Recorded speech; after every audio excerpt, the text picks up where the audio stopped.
sofa. Hi everyone. We've been working out where to sit because there's two of us that all stand. So anyway, hopefully this works for you with the screen behind us. Anyway, lovely to meet you. My name is Sarah Mayall. And I'm Mike Watson.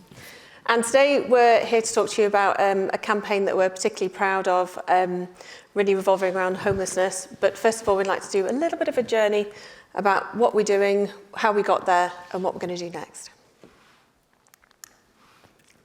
This is us again, just in case you didn't know. We're sat in the right position as well, so we're okay. As you can see, we hated standing up. It felt like we were at an awards ceremony, so feel a bit more relaxed. So, just a bit of background about what we've been trying to do over the last 4.5–5 years. You may have heard of HSBC UK, and HSBC, we're quite well known for being an international bank, which connotations of that is that we're big and potentially that we don't really care. But here in the UK, we needed to re-establish who we are and what we stand for. So in the bank, we do an awful lot of things that are really good for the community, whatever that community is, but really people weren't really hearing about it or seeing it. So we wanted to try and spend the last few years working on our humanity. Mike. Can't hear me. Mike, is that better? You can't hear Mike. Okay, that's helpful. So, Mike. Well, I mean, in Africa we have a saying, elephants can't jump, and that's the thing when people see a massive bank, being able to do something like we're going to show you is incredibly bold and brave, especially when you think of with the age we live in with fraud and things like that. So I think it's kudos to the team internally that did this. But it was a long journey. I think it's been 2019. It feels longer. It feels like we've known each other for ages. Got a mic, a clicker, a few things. You can do it, Mike. So we thought we'd go back a bit. This is where we really started our first journey. Hopefully some of you may remember this campaign, one of our highlights of my career for sure.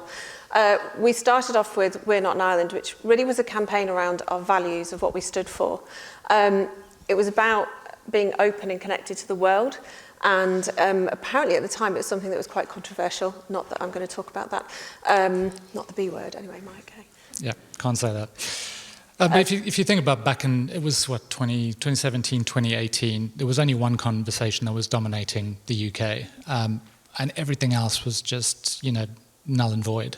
So we had to do something that joined that conversation, but that was true to the bank and true to what we wanted to do. And if you think of HSBC, they're not an island because they're a global bank and they've got a footprint everywhere, and that's the world's local bank, and it came off that.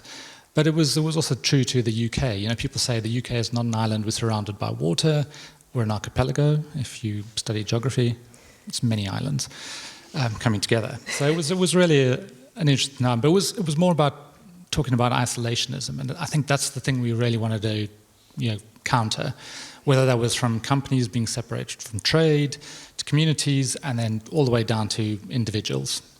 And I think really importantly for the bank was it was almost a rallying call internally. This was obviously quite a successful marketing campaign externally, but internally it's something else. We had individual teams writing their own manifestos, and my colleagues really saw it as this rallying call to start thinking about, actually, well, how do we demonstrate that we are not an island, that we generally do care for all communities and people? And there was a team in the bank whose today their sole job is looking at those who are off the financial system and how they can get people back on it. They're a wonderful team. I absolutely adore them, and they're so passionate. And one of the things they're looking at is where are the groups of people that are not in the financial system and how can we help them? And just so for those of you who may never have thought about it, if you're off the financial system, life gets very, very difficult. You can't get paid and you can't get benefits. So it really is, at the basis level, something that really we need to try and make sure that everyone has access to.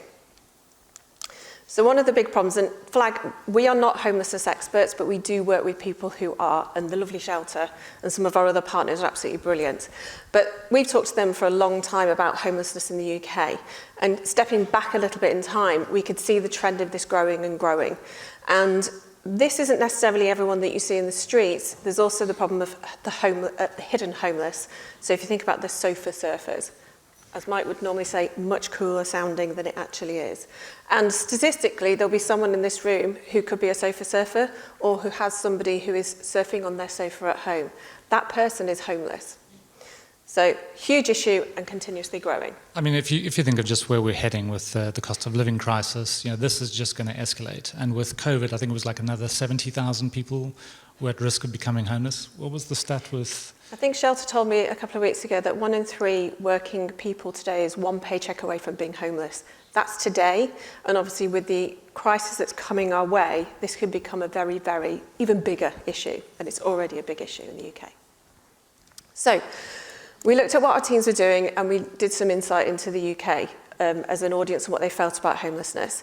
And unsurprisingly, we're a very caring nation, and we really do care deeply about homelessness. The challenge is that most people don't understand how difficult it is to get out of it.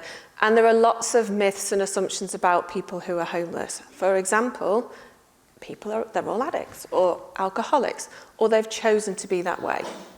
Yeah. And I think it's that thing of, people always go, well, if I became homeless, I'd just go and get a job. And it's not that simple, right? If you can't prove who you are, you can't get a job. Well, you can, but they are negotiable jobs, or questionable, I should say. So it's really important that we had to break down these sort of stereotypes that people have about homeless people. Yeah, and you might end up homeless and it's no fault of your own.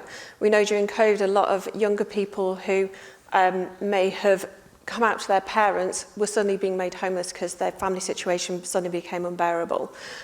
You may be the victim of domestic violence and you've had to flee your home and you've walked out with just the clothing on the back of the clothing you're wearing.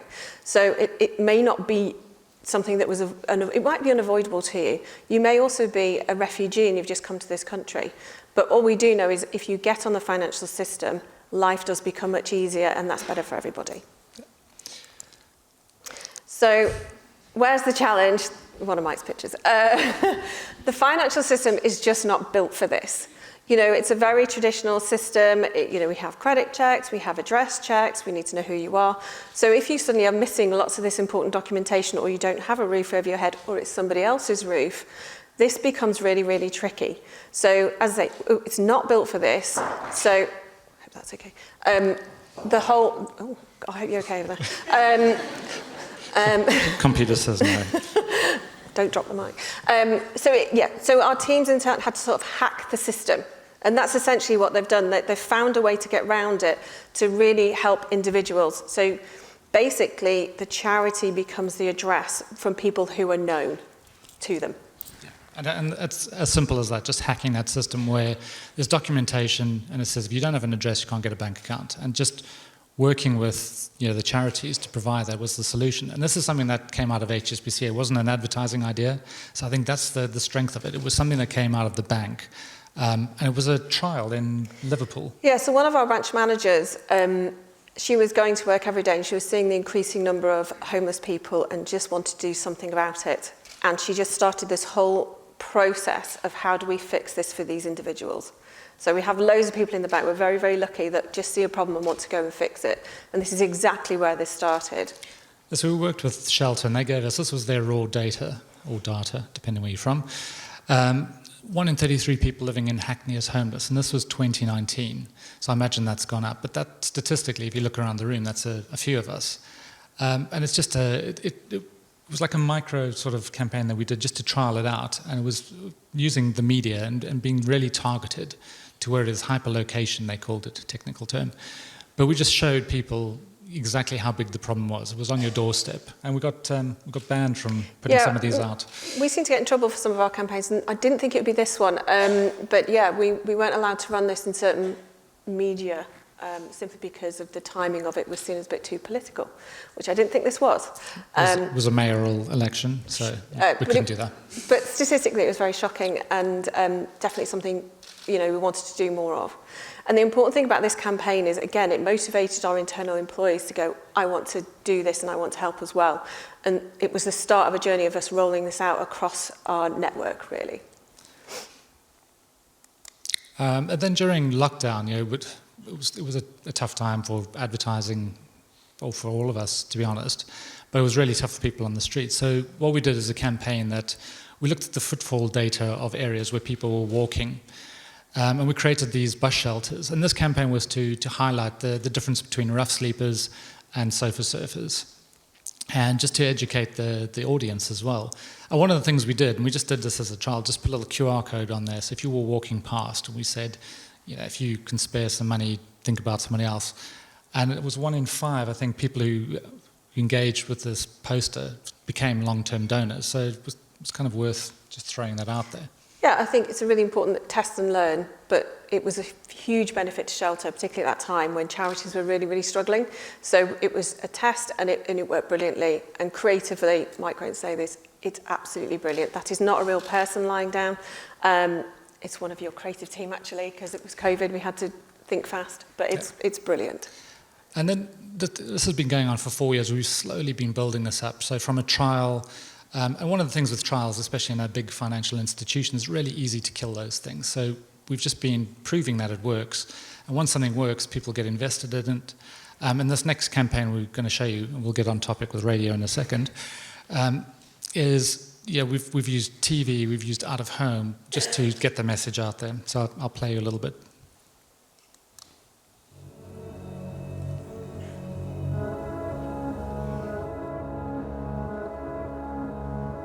No job, no home. No home, no address. No address, no bank account. No bank account, no job. Because I had no fixed address, I had no bank account, I had no cash, I had no home, I had nothing. And that was the beginning of the end of my life. I was homeless for 5 years. No bank account, no job. No job, no home.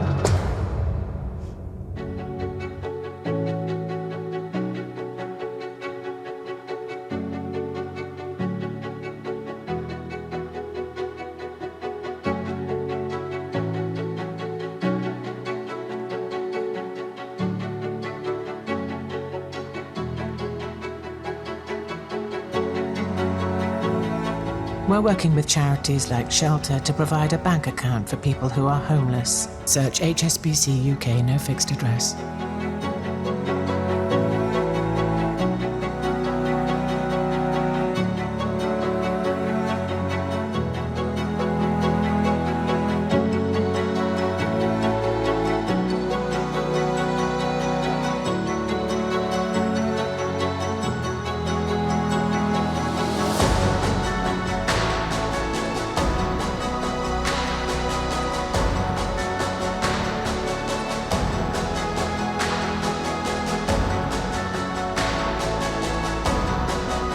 It's like somebody has really given me a real lifeline, and I feel blessed. I do.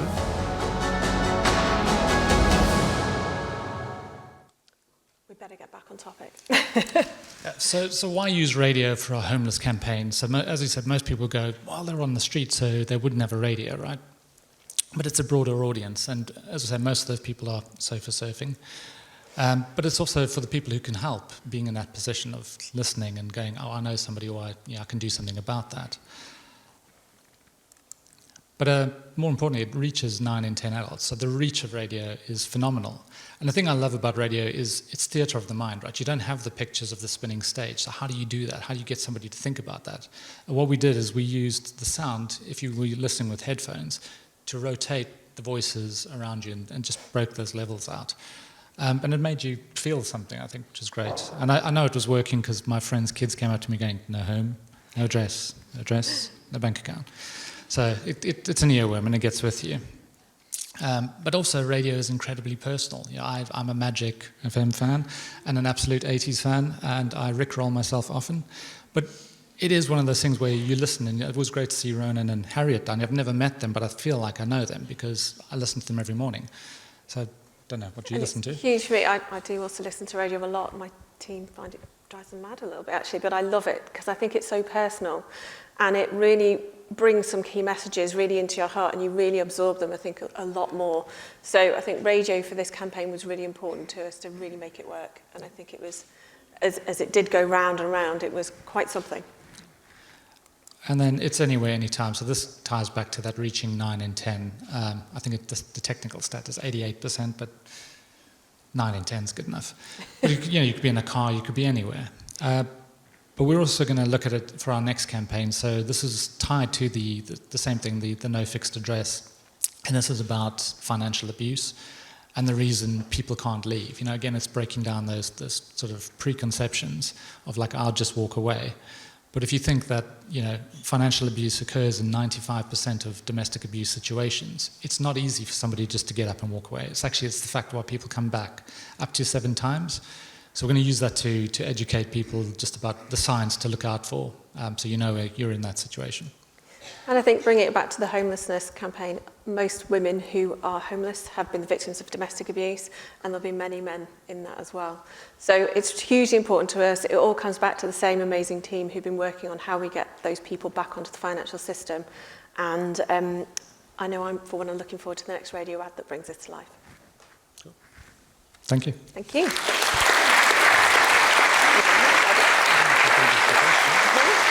Thanks so much. Thank you so much. If you don't mind, I'm just going to put a few questions to you, if that's okay. We've got one here from an anonymous person. Do you find radio has been an effective platform for HSBC? I think you've answered that a little bit, haven't you, already? But clearly it has been, right? Yeah, we've done quite a few campaigns on radio, be it for, I don't know if anyone remembers the big night in for COVID. That was where we really went quite large with radio. With children needing comic relief. We've done it with Not an Island. Some of you may know we have Richard Iwadi on our TV ads. We use him on our radio as well, utilise him on our radio as well. And it's really a powerful way of bringing the two things together. This is obviously very different to that.